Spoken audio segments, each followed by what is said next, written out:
आगे तोर नहीं कसूर नहीं हमर कसूर गे, दोनों के कैला का ऊपर वाला दूर गे।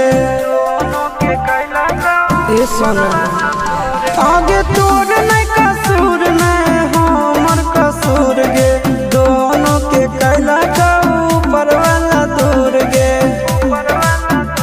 आगे शीशा के छोड़ा के तो मिलूंगी चिंटू या न जान से, आगे सोना चिंटू या न जान से।